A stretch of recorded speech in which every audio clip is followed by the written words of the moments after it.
भाभी, वो मैं सोच रही थी कि अगले मंडे को मैं और आप चलते हैं ना वो बड़े वाले मार्केट, वहाँ पर शॉपिंग करने चलते हैं। मुझे भी कुछ साड़ियाँ और सूट खरीदने थे। क्या है ना कि इधर फिर बहुत सारे निमंत्रण भी पड़ने लगेंगे उधर, तो मैं पहले से ही ड्रेसेस खरीद कर सबकी टेलर वेलर से जो फिट विट कराना हो करा कर रखी रहती हूँ आराम से। जैसे जो सिलवाना विलवाना हो वो सब काम भी आराम से हो जाए, है ना भाभी? तो आप चलेंगी मेरे साथ? हाँ रुचि, क्यों नहीं, बिल्कुल चलूंगी मैं। और मैं तो सोच रही थी कि प्रतिमा दीदी को भी बुला लेती हूँ, तो उनको भी साथ लेकर चलते हैं। वो भी कह रही थी कि उन्हें भी कुछ शॉपिंग करनी है। यहाँ सबके मार्केट में उतना सस्ता सामान मिलता भी नहीं है, वहाँ पर सस्ते में अच्छा सामान मिल जाता है। उनको भी फोन कर देती हूँ, वो भी चली आएंगी मंडे को। क्या प्रतिमा दीदी को उनको लेकर साथ क्यों चलना? देखिए भाभी, देवरानी जेठानी हम दोनों हैं एक दूसरे की। प्रतिमा दीदी हमारी ननद है, उनको हरदम हर चीज में बुलाना अच्छी बात नहीं है। और वैसे भी आपने देखा नहीं है उनका स्टैंडर्ड कैसा है, कैसे कपड़े पहनती हैं, कितना अजीब सा रहती हैं। और मार्केट में भी कोई ढंग की चीज नहीं खरीद पाती। जो भी साड़ी कोई दिखाता है साड़ी वाला, कहती है ये तो बहुत महंगी है, और कहती है 500 के अंदर ही साड़ी दिखाओ। जहाँ जाते हैं वहाँ भी हमारी नाक कट जाती है। उन्हें लेकर मैं मार्केट नहीं चलूंगी। और आपसे भी ये कह रही हूँ, उन्हें मत बुलाइए। हर बात में जब होता है तब या तो सासू माँ उनको बुलाती रहती है या तो आप बुलाती रहती हैं। अरे रुचि, ये तो कैसी बातें कर रही है।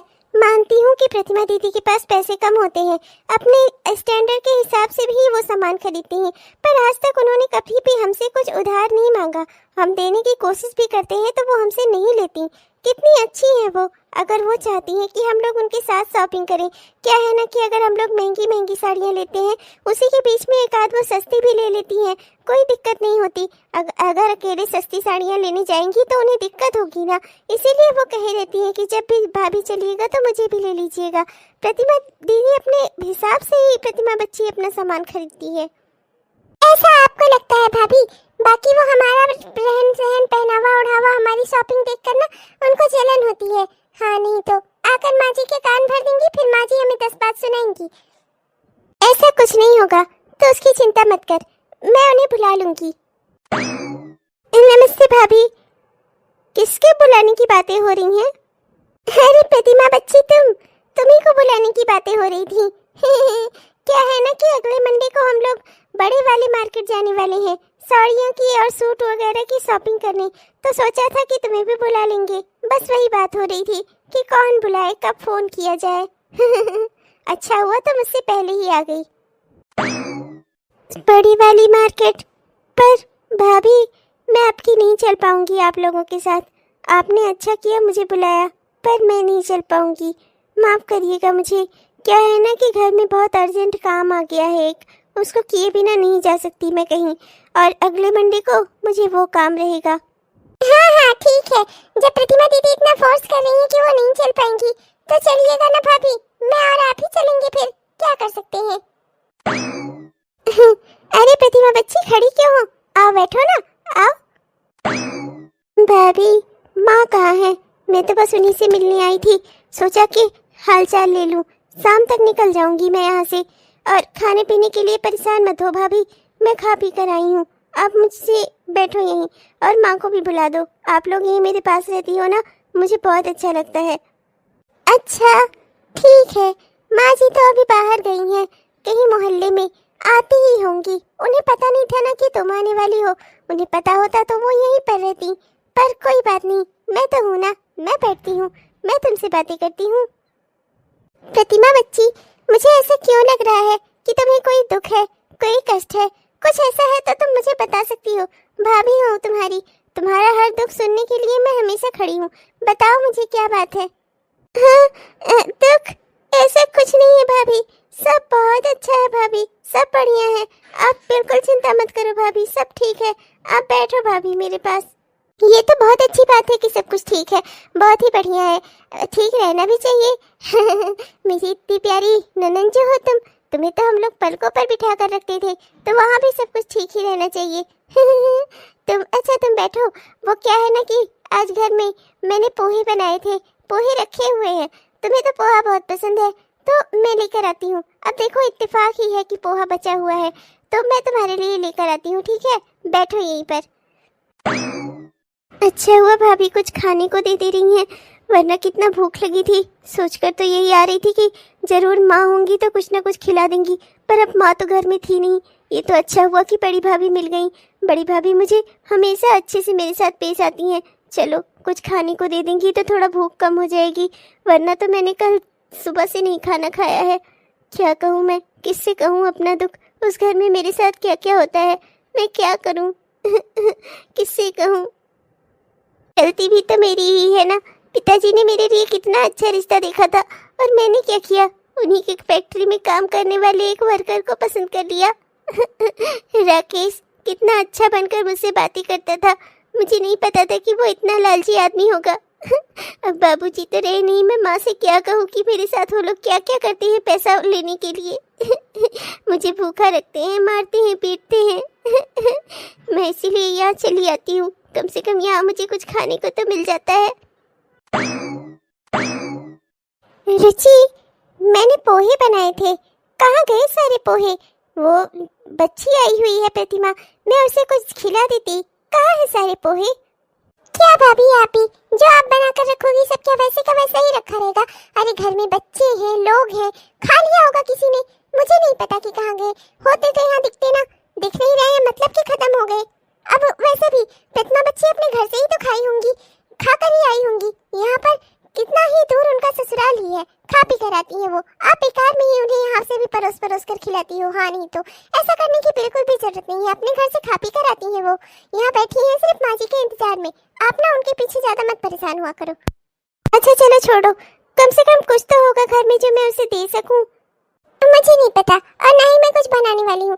ना क्या है ना कि मेरे सर में दर्द हो रहा है, मैं जा रही हूँ अपने कमरे में लेटकर थोड़ा देर आराम करूंगी, तभी मेरे सर का दर्द ठीक होगा। ये रुचि भी ना, पता नहीं क्यों प्रतिमा बच्ची से इतना गुस्साई रहती है।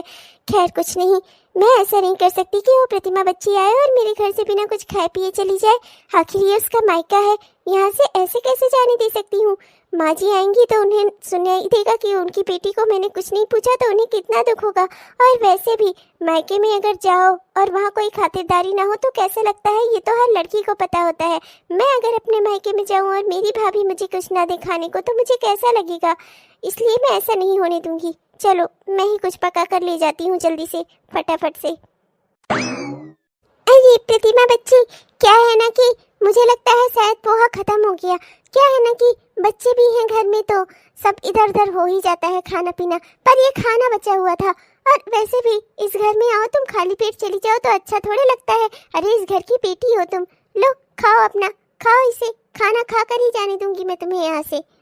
नम नम नम नम नम नम नम नम नम। अरे भाभी लेकिन इसकी क्या जरूरत थी, आप बेकार में ही इतना परेशान हुई। नम नम नम नम नम नम नम नम नम। वाह क्या दाल है, हे भगवान कितने समय बाद मैंने दाल खाई है।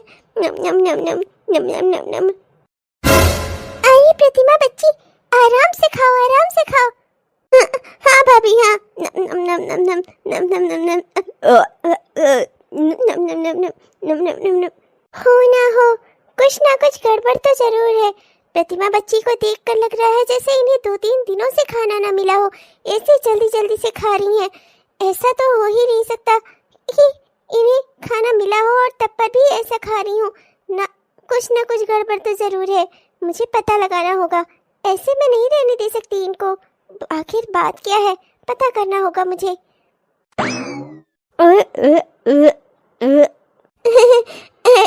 भाभी आपके हाथों का खाना इतना स्वादिष्ट होता ही है कि इंसान अपने आप को रोक न पाए। मैं लेकिन आपने क्या करनी तकलीफ की भाभी।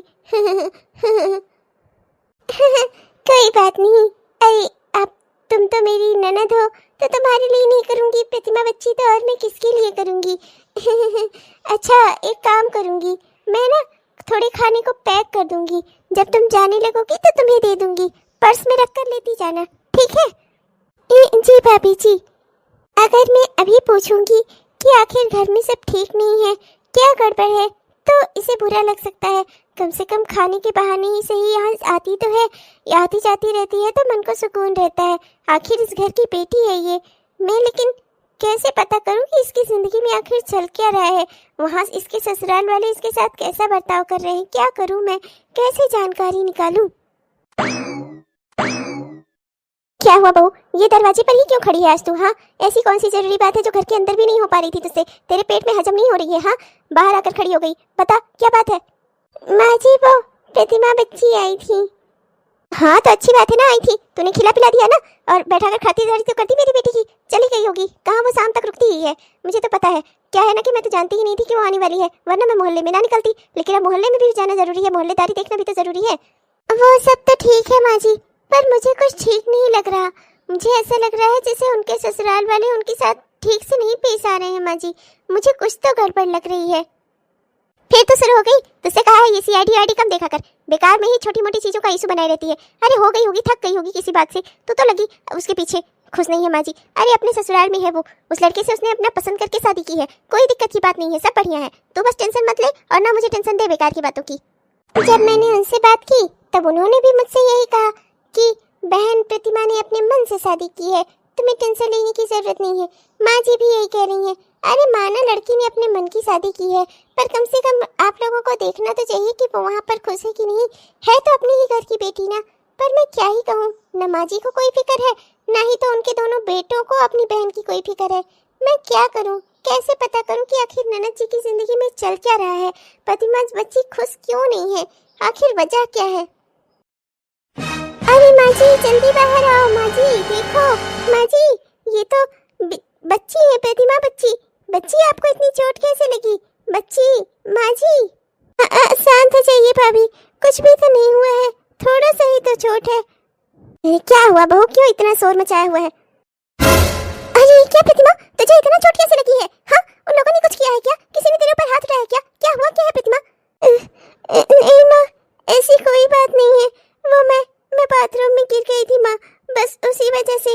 उन लोगों ने तो मेरी मरहम पट्टी भी कराई माँ, बस बाथरूम में गिर गई थी इसी वजह से। तू सच बोल रही है ना, कुछ झूठ तो नहीं बोल रही ना? नहीं माँ, बिल्कुल नहीं। तब चलो ठीक है, कम से कम अपना ख्याल रखा कर। बाथरूम में फिसल कर गिर गई, बताओ तो जरा। यहाँ हम इसे फूल से भी नहीं चोट लगने देते थे, और वहाँ जाकर ये बाथरूम में गिर गई है। ये बाथरूम में गिरकर लगने वाली चोट नहीं है प्रतिमा बच्ची, आप बेवकूफ किसी और को बनाना, मैं बेवकूफ नहीं बनने वाली। आप मुझे सच सच बताओ, ये आपको कैसे लगी है और किसने किया ये आपके साथ, आप मुझे बताओ, वरना फिर अच्छा नहीं होगा। मैं अभी इसी वक्त आपको लेकर हॉस्पिटल चलूंगी, वहाँ मेडिकल कराऊंगी आपका, फिर सारा सच सामने आ जाएगा। और अभी माँ जी को और आपके भाइयों को भी बुलाऊंगी, सबको बुलाऊंगी, मैं आपके ससुराल वालों को भी बुलाऊंगी। सच सच बता दो मुझे, आखिर बात क्या है? नहीं भाभी प्लीज ऐसा कुछ मत करिएगा भाभी। भाभी मैं अपनी गलतियों का भुगतान कर रही हूँ, उसमें किसी का कोई दोष नहीं है। भाभी कुछ खाने को मिल सकता है क्या? थोड़ा सा कुछ खिला दीजिए, फिर मैं आपको बताती हूँ सब बात। मैंने 2 दिन से कुछ नहीं खाया है भाभी। चलो तुम मेरे कमरे में चलो, तुम्हारे भैया भी है नहीं, चलो तुम मेरे कमरे में चलो। और कुछ लाऊं क्या खाने को? नहीं भाभी, बस बहुत खा लिया मैंने, पेट भर गया पूरा, अब नहीं खा पाऊंगी कुछ भी। तो बताओ मुझे फिर, ये तुम्हारे साथ किसने किया और क्यों? भाभी गलती मेरी ही है, पापा और मेरे दोनों भाइयों ने मुझे कितना समझाया था कि राकेश अच्छा इंसान नहीं है, पर मैंने फिर भी, मेरे पापा मेरे लिए कितना बड़ा घर का रिश्ता लेकर आए थे, और मैंने उनके फैक्ट्री में काम करने वाले राकेश से शादी कर ली। वो तो तब पर भी मेरे घर वालों ने मुझे छोड़ा नहीं, वरना आज भूख लगती तो मुझे कहीं खाना भी न मिलता।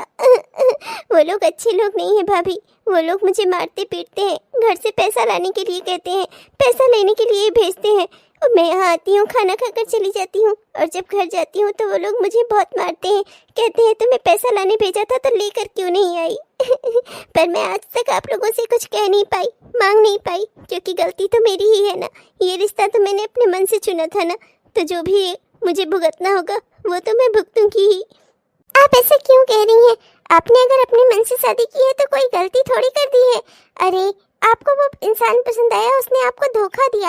अरे आप माना कि आपने भागकर गलती की, भागकर शादी करके, पर उस गलती की सजा इतनी बड़ी भी नहीं हो सकती कि वो लोग आपको मारे पीटे। आपका जिंदगी पर अपनी पूरा अधिकार है, वो लोग आप पर हाथ नहीं उठा सकते, दहेज के लिए आपको प्रताड़ित नहीं कर सकते, इसके खिलाफ कार्यवाही हो सकती है। आपको ये चीज मुझे पहले बतानी चाहिए थी, अब तक तो मैं उन लोगों को सीधा कर चुकी होती। अब कुछ नहीं हो सकता भाभी, अब कोई मेरा साथ नहीं देगा, न तो मेरे घर वाले न ही मेरे दोनों भाई। मुझे अब ये सब कुछ भुगतना ही होगा भाभी। ऐसे कैसे कह सकती हो? उन लोगों के जातियों को तुम अपना नसीब मान रही हो? ऐसा कैसे कर सकती हो तुम आज के युग की पढ़ी लिखी लड़की हो और तुम्हारी ऐसी सोच। छी, तुम अपनी सोच क्यों नहीं बदलती? तुम कोई अबला और बेचारी नहीं हो कि जो वो लोग तुम्हारे साथ करें उसे सहना तुम्हारी मजबूरी है। तुम अपने आप में एक अच्छी लड़की हो, पढ़ी लिखी हो, आज के युग की मॉडर्न लड़की हो, तो तुम ये सब कुछ क्यों सह रही हो? मुझे समझ नहीं आता। मैं हूँ तुम्हारा साथ देने के लिए और देखती हूँ कि घर में तुम्हारा कोई और साथ कैसे नहीं दे सकता। तुम्हारी माँ है तुम्हारे साथ देने के लिए। हाँ, मानती हूँ कि वो तुम पर नाराज है थोड़ी सी, क्योंकि तुमने अपने मन से शादी की है, फिर भी वो तुम्हें कितना मानती हैं। तुम्हारे आने पर, तुम्हारे खाने पर, तुम्हारे जाने पर, हर चीज पर वो नजर रखती हैं। माँ है तुम्हारी। माँ बाप बच्चों से गुस्सा हो सकते हैं पर उन्हें अंधकार में नहीं ढकेल सकते। तुम्हें हमसे बात करनी चाहिए थी, पर चलो कोई नहीं, देर आए दुरुस्त आए। अब मैं उस इंसान की खटिया खड़ी कर दूंगी। उसकी हिम्मत कैसे हुई मेरी ननद को इस तरह से चोट पहुंचाने की? बेटी, मैंने समझाती थी तुझे, वो आदमी तेरे लायक नहीं था, तूने गलत पसंद कर लिया। अब देख तेरी जिंदगी की क्या हालत हो गई।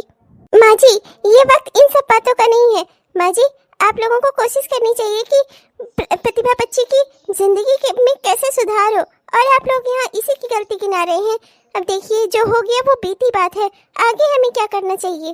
भाभी, आप भी ना, अब इसमें हम क्या कर सकते हैं? कोई बाबूजी या इनके भाइयों की हुई तो शादी है नहीं कि उसमें हम लोग इनको बताएं कि अब तुम्हारे साथ ऐसा हो रहा है, हम लोग तुम्हारा साथ देंगे। हम लोग इसमें क्या कर सकते हैं भाभी? और देखिए, आजकल इतने खर्चे का युग है भाई, यहाँ 2 लोगों का और 2 बच्चों का खर्चा चलाना ही मुश्किल हो रहा है। हम इनका खर्चा तो नहीं उठा पाएंगे। मैं और मेरे पति, हम दोनों इस सब मामले से बहुत दूर है। हम इन मामलों में कुछ नहीं बोलेंगे। छोटी बहू बिल्कुल सही कह रही है। आजकल इतना खर्चे वाला युग है, अपना ही खर्चा इंसान नहीं उठा पा रहा है, उसमें किसी और का खर्चा क्या देखेगा? मुझसे भी नहीं होगा ये सब कुछ, मैं कुछ नहीं कर सकता। अब कर इसके हैं तो भोगेगी भी तो यही। हाँ भाभी, भैया बिल्कुल सही कह रहे हैं, हम इसमें कुछ नहीं कर सकते। इसमें ना तो हमारा कोई दोष है और ना ही हम इस विषय में कुछ करेंगे। वाह वाह, क्या परिवार है आपका। वाह, मैं तो कहती थी कि कम से कम परिवार में कुछ और हो ना हो, कम से कम आपस में प्रेम तो रहना चाहिए।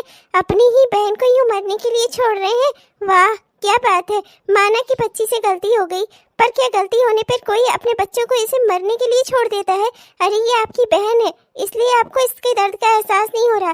कल अगर आपकी बेटी के साथ यही होगा तब क्या उसे भी छोड़ देंगे आप? ऐसे ही करेंगे जैसे आप अपनी बहन के साथ कर रहे हैं?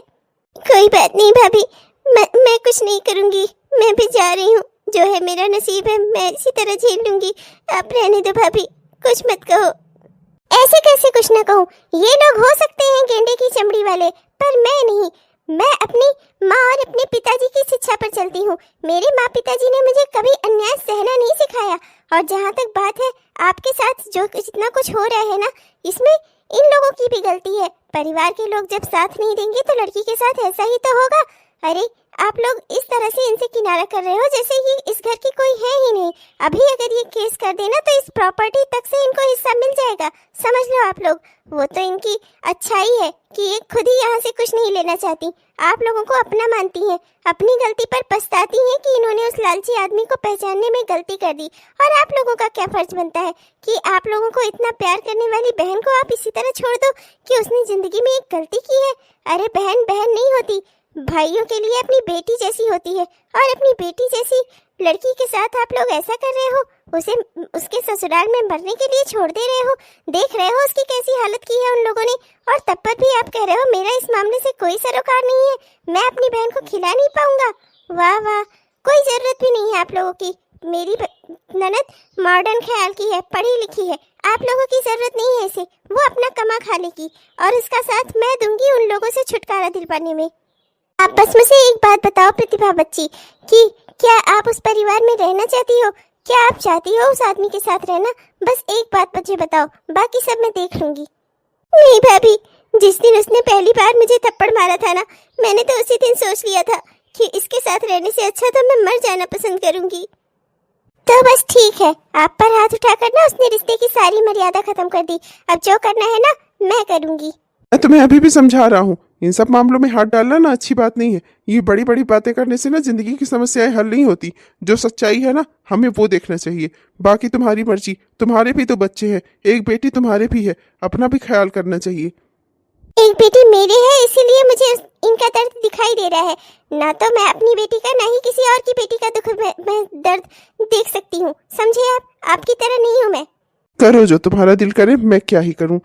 आप क्या खड़े होकर यहाँ देख रहे हैं? हाँ, आपको इनका साथ देना है, पैसे खर्च करेंगे इनके पीछे। अगर ससुराल से निकाल दी गई तो क्या पालेंगे इन्हें? अरे अपने 2 बच्चों के अलावा भी किसी और का खर्चा उठा सकते हैं आप। बहुत ज्यादा पैसे हो तो मुझे दीजिए। अब यहाँ खड़े होकर क्या कर रहे हैं? चलिए यहाँ से। बहू, मैं तो चाहकर भी कुछ नहीं कर सकती। मेरे पास तो पहले से ही कुछ नहीं है और ना ही मैं कुछ करना चाहती हूँ। मैं क्या ही करूँ? मैंने तो इसे कितना मना किया था उससे शादी करने से, पर ये मानी ही नहीं। काश इसने मेरी बात तब मान ली होती तो आज इसे ये दिन ना देखना पड़ता। देखा भाभी आपने, सबने सिर्फ मुझे सुनाया, किसी ने मेरी मदद नहीं की। इसीलिए मैं अपना दुख यहाँ किसी से नहीं कहती थी। मैं तो बस यहाँ उन लोगों को जब वो पैसा लेने भेजते थे तो यही सोचकर चली आती थी कि पैसे मिले ना मिले, कम से कम एक टाइम का खाना तो मिल जाएगा। बस यही सोचकर चली आती थी भाभी।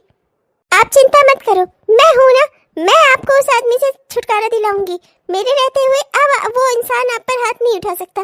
और जहाँ तक सवाल है आपके कमाने खाने का, तो उसकी भी कोई ना कोई व्यवस्था मैं कर दूंगी। कोई बात नहीं, आप चिंता मत करो।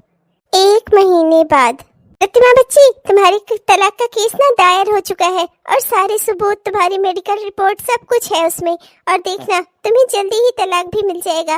और मैं तो यहाँ तुम्हें ये बताने आई थी कि वो विमला है ना, विमला, उसने मुझे बताया है कि पड़ोस के एक ऑफिस में एक लड़की की जगह खाली है, वहाँ पर तुम काम कर सकती हो। मंथली सैलरी थोड़ी कम है पर तुम्हारे अकेले के हिसाब से बहुत है। 15,000 में तो तुम आराम से खा जी लोगी। थैंक यू सो मच भाभी, आपने मेरी जिंदगी संवार दी। अगर उस ऑफिस में मुझे काम मिल गया ना तो 15,000 रुपए मेरे लिए बहुत है भाभी। रहने के लिए आपने मुझे इस घर में जगह दे दी है और कमाने के लिए आपने मुझे नौकरी भी दे दी है। मेरे पाँव पर मुझे खड़ा कर दिया आपने। भाभी, आप मेरे लिए भाभी नहीं, भाभी माँ हो। हाँ, बहुत अच्छा किया। तुम्हें तुम्हारे घर से छुड़वाकर तुम्हारे ससुराल से ले आई, तुम्हें यहाँ बिठा दिया। तुम्हें अपने पति से तलाक दिलवा रही है। और भी अच्छा हुआ है एक बात, जानती हो आज तुम्हारी मेडिकल रिपोर्ट आई है, उसमें आया है कि तुम माँ बनने वाली हो। अब बहुत ही अच्छी बात है, अपने पति को तलाक दे दो और अपने बच्चे को पालो अकेले। जानती हो इस दुनिया में एक बच्चे को अकेले पालना कितना बड़ा मुश्किल का काम है। अब करो वो भी तुम भी। अब अपनी भाभी से पूछो कि आगे क्या करे। हम लोग का बोला तो तुम्हें बड़ा गलत लगता है क्या? ये क्या हो गया? ऐसे नहीं होना चाहिए था। अब क्या होगा? मैं जब भी अपनी जिंदगी की ओर कदम बढ़ाने की कोशिश करती हूँ, जिंदगी मुझे पीछे क्यों ढकेल देती है। अब मैं क्या करूँ? जहाँ से शुरू किया था सब कुछ वहीं आकर पहुँच गई मैं। अरे ऐसा कुछ नहीं है, तुम रो क्यों रही हो? तुम्हें तो खुश होना चाहिए, भगवान ने तुम्हें इतनी बड़ी नेमत दी है।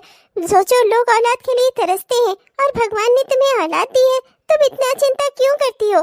बस तुम मुझे एक बात बताओ, क्या तुम चाहती हो कि तुम्हारी औलाद तुम्हारे पति के साथ रहे?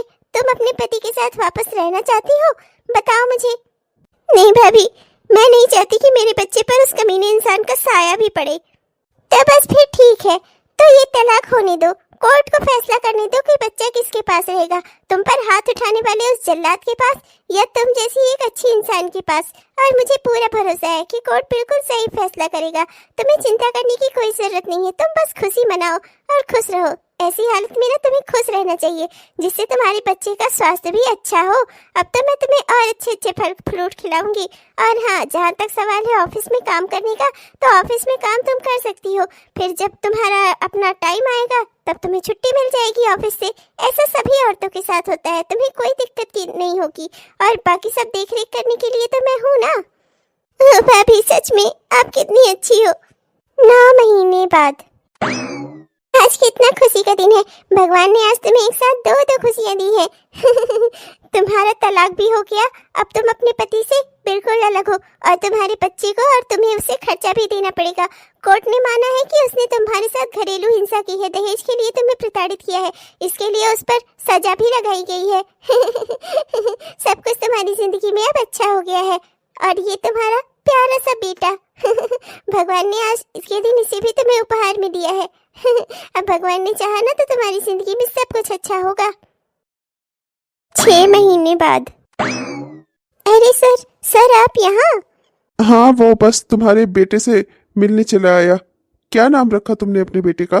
भाभी, वो जहाँ पर आपने मेरी जॉब लगवाई है ना, ये वहाँ के बॉस है। नमस्ते सर। हाँ, नमस्ते नमस्ते भाभी जी। ये आपके बारे में बताती रहती है कि आपने कैसे इसकी मदद की। इसकी तो बस आदत है, प्रतिभा बच्ची की ऐसे ही मेरी बड़ाई करती रहती है। मैं कहाँ कुछ करती हूँ। ये इसीलिए मुझे लगा कि ये बात करने के लिए ना मुझे आप ही के पास आना चाहिए। बात? कैसी बात? मेरी पत्नी इस दुनिया को छोड़कर जा चुकी है और मेरी 1 साल की छोटी सी बच्ची है। मैं चाहता हूँ कि उसे भी माँ का प्यार मिले और इस प्यारे से बच्चे को भी बाप का प्यार मिले। अब अगर भाभी आपकी इजाजत हो तो मैं प्रतिभा से शादी करना चाहता हूँ। ये तो बेहद खुशी की बात है। अगर प्रतिभा बच्ची की रजामंदी हो तो मैं ये करवाने के लिए बिल्कुल तैयार हूँ। मुझसे ज्यादा खुश इस बात से कोई नहीं हो सकता कि प्रतिभा बच्ची का घर एक बार फिर से बस जाए और इस बार उसके साथ जीवन में जुड़ने वाला इंसान लालची ना हो। पैसों का तो नहीं लालच भाभी, पर मुझे इस चीज का लालच जरूर है कि प्रतिभा मेरे बेटी को माँ का प्यार दे दे और मुझे भी एक प्यारे से छोटे से बेटे को खिलाने का मौका मिले। प्रतिभा बच्ची, क्या तुम्हें ये रिश्ता मंजूर है? हाँ भाभी, मैं इन्हें बहुत समय से जानती हूँ। ये बहुत ही अच्छे इंसान है। इन्होंने मेरी बहुत मदद भी की है। उस ऑफिस में ये बॉस जरूर थे, पर इनमें कोई घमंड नहीं है। इन्होंने मेरी बहुत मदद की है। तब फिर ठीक है, जब मियाँ बीवी राजी तो फिर क्या करेगा काजी। मैं जल्द ही आप दोनों की शादी करवाने की तैयारी करवाती हूँ। आप लोगों की इच्छा के अनुसार ही मैंने बहुत ज्यादा बड़े पैमाने पर ये शादी नहीं करवाई है, छोटे तौर पर ही करवा दी है, जैसी आप दोनों की इच्छा थी। मेरा तो मन था कि मैं फुल धमाल करूं, पर चलिए कोई बात नहीं। बेटी, मैं माँ तुम्हारी जरूर हूँ, पर तुम्हारी जिंदगी में तुम्हारी माँ वाला सारा काम ना तुम्हारी इस बड़ी भाभी ने किया है। मैं तो माँ होकर भी तुमसे हार मान गई थी बेटा। तुम्हारी जिंदगी को मैंने यूं ही छोड़ दिया था, पर तुम्हारी भाभी ने तुम्हारी जिंदगी संवार दी। आज तुम अपनी जिंदगी में जो कुछ भी हो ना, अपनी भाभी की वजह से ही हो। इसलिए इसे अपनी भाभी नहीं, हमेशा अपनी भाभी माँ समझना बेटा। मैं जो काम नहीं कर सकी ना, वो काम इसने कर दिखाया।